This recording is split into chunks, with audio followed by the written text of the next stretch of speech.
Hi everyone, my name is Ellie, and this is the Menace Society Podcast. We exist as a space for single Christian women to be encouraged in their singleness, whether that's for now or forever. In this episode, I'll be talking about the amazing single Christian woman, Amy Carmichael, and how she was given the gift of motherhood, though she struggled with loneliness. I hope this leaves you encouraged and that you enjoy. Part of what I hope to do with the Menace Society is to encourage you with stories of single Christian women from history. In making out my list of women to research, this was at the top. The name Amy Carmichael may not be new to you. She's one of the most well-known female Christian missionaries, after all. But I wanted to tell you her story in light of how she was a single Christian woman.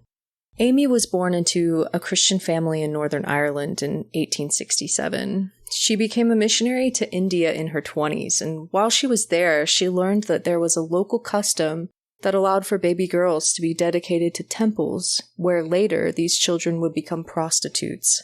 Amy felt in her heart that God had revealed this situation to her so that she could rescue as many children as possible. Soon, she had children fleeing to her from temples, which, as you can imagine, caused an uproar of threats against Amy and pressures to take the children back to the temple priests. But she was resilient in her determination to follow God's will.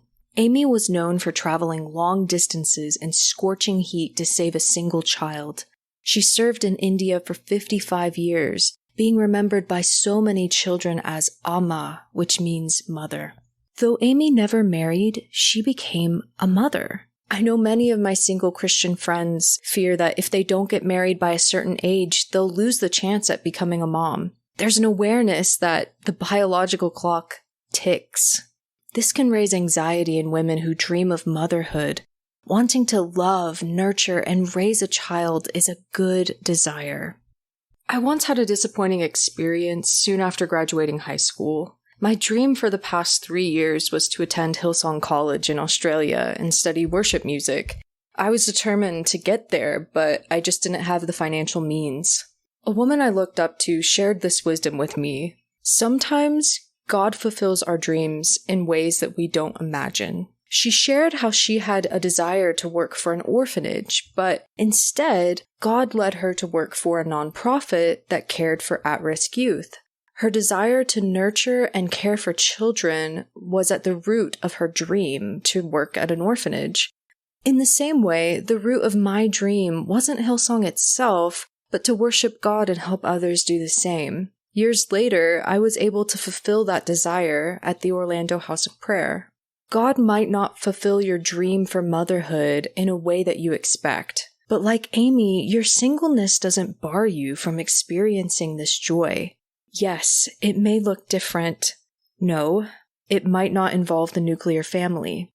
But if this long-awaited dream is rooted in your heart from the Lord, trust Him with your good desire. Amy Carmichael once said, "It is a safe thing to trust Him to fulfill the desire that He creates." I want to read you an excerpt from a book by Elizabeth Elliot titled Asking God Why. Elizabeth is one of my favorite authors, and she loved Amy Carmichael's work. This is a snippet from a chapter titled Singleness is a Gift. In speaking of Amy Carmichael, Elizabeth writes, "With all her heart, she determined to please Him who had chosen her to be His soldier. She was awed by the privilege. She accepted the disciplines. Loneliness was one of those disciplines. How?"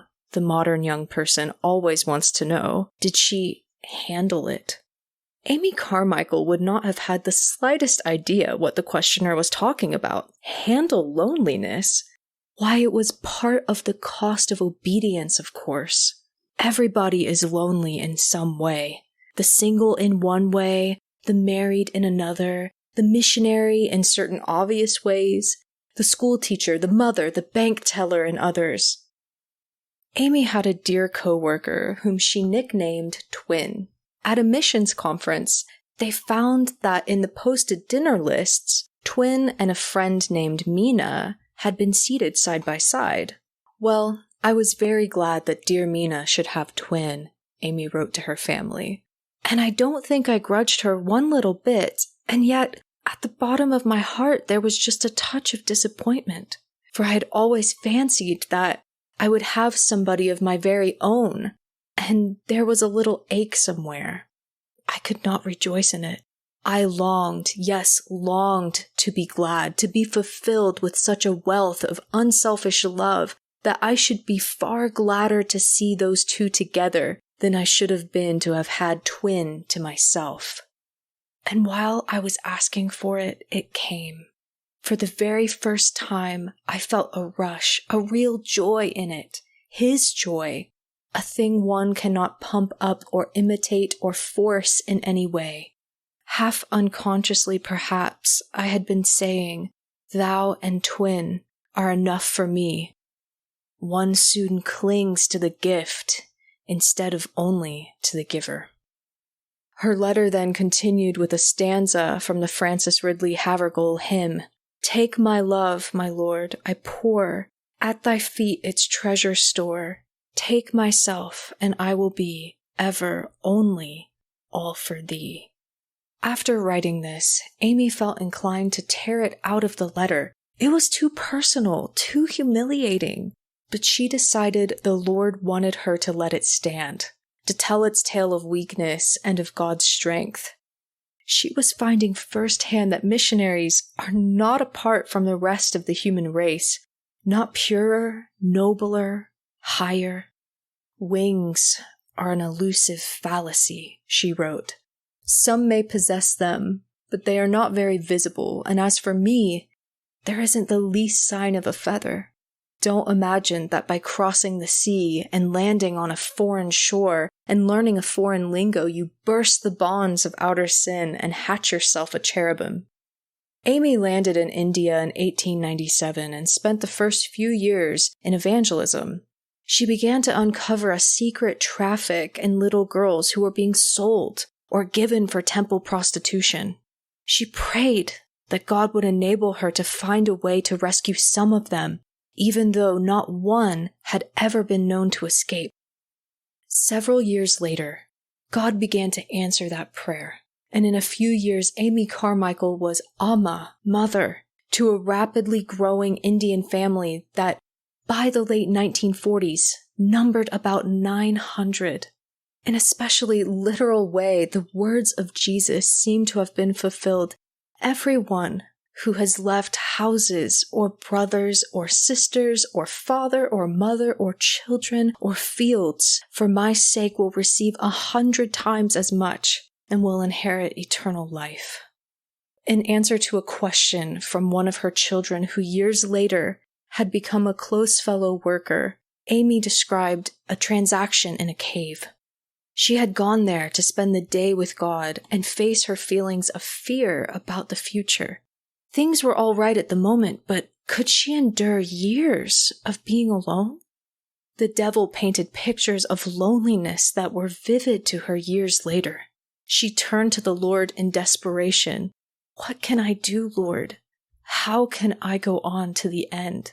His answer, "None of them that trust in me shall be desolate." So she did not handle loneliness. She handed it to her Lord and trusted his word. There is a secret discipline appointed for every man and woman whose life is lived for others, she wrote. No one escapes that discipline, nor would wish to escape it, nor can any shelter another from it. Her commitment to obedience was unconditional. Finding that singleness was the condition her master had appointed her, she received it with both hands, willing to renounce all rights for his sake, and although she could not have imagined it at the time, for the sake of the children he would give her, a job she could not possibly have done if she had a family of her own. Many whose houses, for one reason or another, seem empty, and the lessons of solitude hard to learn, have found strength and comfort in the following Amy Carmichael poem.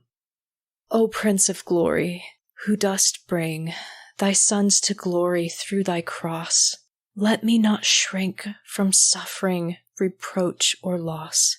If thy dear home be fuller, Lord, For that a little emptier my house on earth, what rich reward that recompense were.